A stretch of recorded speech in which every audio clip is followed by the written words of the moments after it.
Oh, that's so nice. Oh, I feel like it's my audience. Like she's watching and she's fine. That's Previously honestly on how I Chronicles of see Dania. my baking business. It's like my overnight miracle success baby, that God gave me to maintain my cash flow while I go about creating all the other things that I love to create.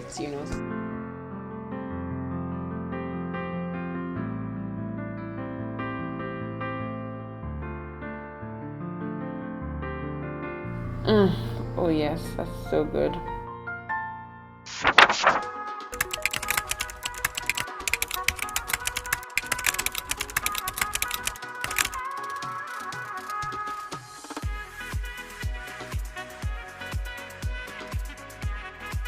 Hey people, welcome back to Chronicles of Dania. So this episode is going to be a bit dreamy and cheesy and corny. So I'm giving you advance warning. So if you want to run away, this is the best time. So I'll be talking about my wedding in this episode, and I'm going to let the footage do the talking. I'm going to be sharing some pictures and videos from the wedding. I just want to talk about a couple of things that happened, right? So I get asked a lot, why destination? Like a lot of people ask me, and to be honest, for me it really wasn't about a destination wedding per se, but it was more about the type of wedding I wanted. I wanted something very intimate and quiet, family, few friends. I didn't want the typical Lagos wedding. I mean, there's nothing wrong with it. I mean, I'll still, go for a wedding after party any day, but I just wanted something really intimate for myself. So, and I figured that, my husband is a last born. I'm the first girl. There's no how we're going to achieve that kind of wedding here in Lagos. Do you understand? So, I figured that the best thing to do, or well, the first thing to do would be to consider destination. That was for me. That's what it was for me. For my husband Ugo, I think I got him sold on the idea by telling him that it would be cheaper. So I think that's what sold him on the idea. And I also get asked, a lot, is it actually cheaper? Because people say that, but I think that, to answer honestly, I think it's relatively cheaper. So what do I mean? It may not be cheaper in terms of the amount you spend, but I think you get more value for the money you spend. So if your wedding budget is, I don't know, 5 or 10 million, so you spend the same amount, at least in my experience, right? I feel like we had spent the same amount we spent during a wedding in Zanzibar, but we had done it here, we may not have gotten as much value as we got. So that's why I say it's relatively cheaper, right? From my experience anyway. So I got Ugo sold on the idea because I told him it was cheaper. But I think, to his actual credit, at some point during the planning, when the logistics just seemed a bit funny, I just said, you know what, I'm not doing it again. Let's just, do it here. We'll find a way to make it quiet, do one small dinner and something. And he was like, no. I was like, no, you want destination, you will get destination. So I'm like, husband of life, you go, hey boo, so yeah. So that was for him. But then something really struck me. My mom just mentioned one day that the funny thing is, because my parents they didn't even, when I just said this what I wanted to, they were like, oh yeah, that's fine. They didn't even argue or anything. Typical Nigerian parents now, you think that they'd be like, no, you must do it here.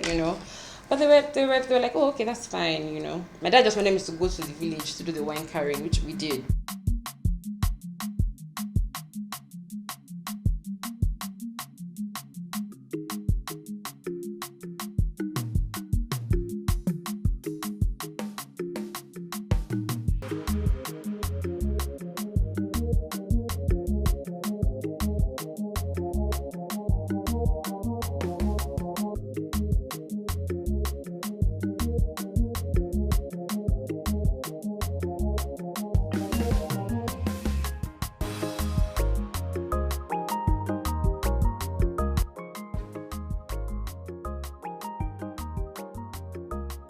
They were very easygoing about it. And my mom she said something one day that I had been saying I wanted a destination wedding since I was a kid.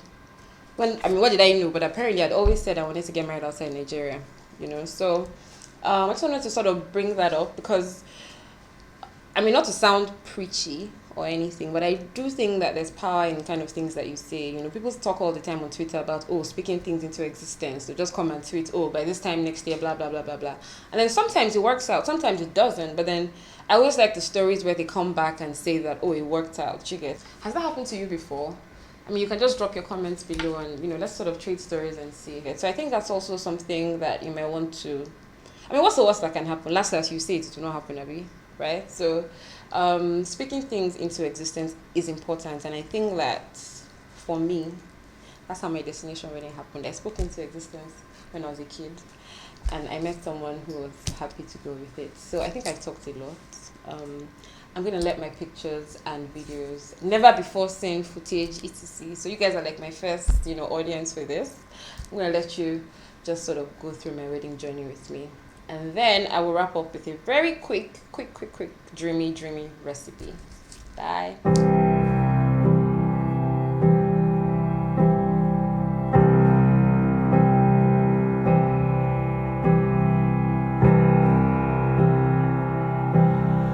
Tempered the storm, though your faith was small. I pray while you slept, and the night waged war. We stood in the fire, and we walked on sea, and we drank of the wine that was made of me.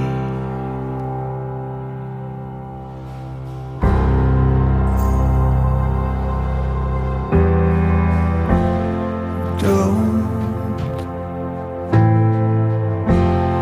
turn your eyes from me, for my love won't be undone. Don't hide your face from me, for my light has surely come, surely come, surely come.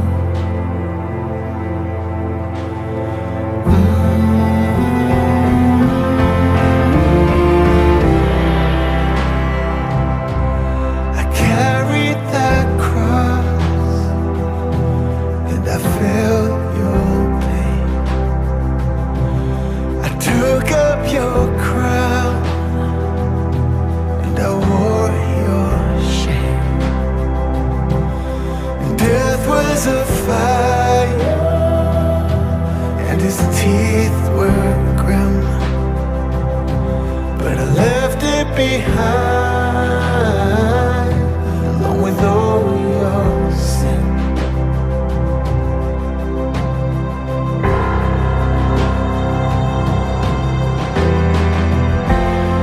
Don't turn away from me, for my love won't be undone.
surely come,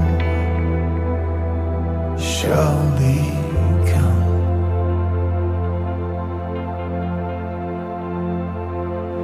And I'm closer than you know. So this time I'm going to be showing you how to make this super dreamy, super easy, super yum frozen yogurt snack. I chose this recipe for this particular episode because it's such a dreamy looking snack and it tastes even better. So to start with, we have our Greek yogurt in a bowl. To that we add some honey and mix together.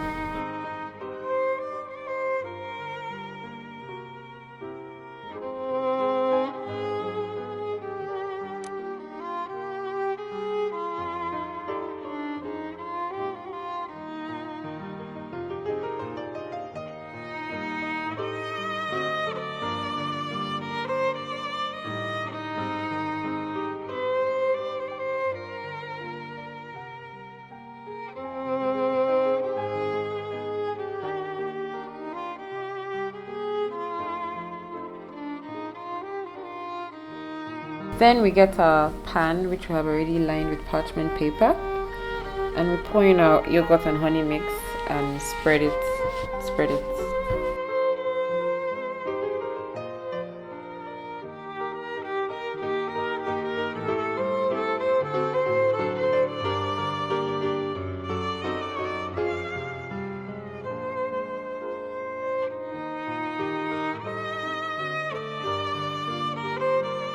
Then I'll sprinkle some granola over the top. I got this granola from JS Home Bakes, shameless plug. I think they make the best granola in Lagos, obviously.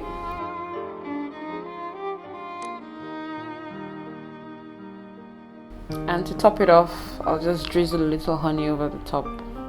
And that's it, our snack is ready. So we'll put this in the fridge for at least 6 hours. But then I had some I made earlier, which I'll bring out now and show you.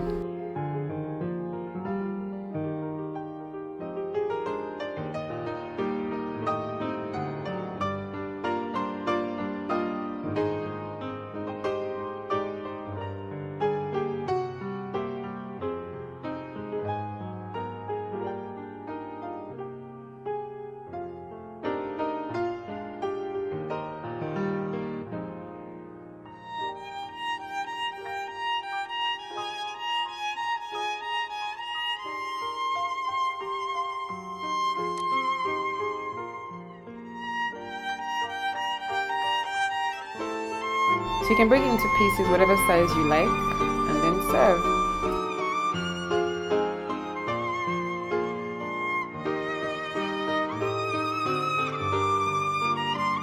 It's a nice, cool, refreshing snack, particularly on hot days.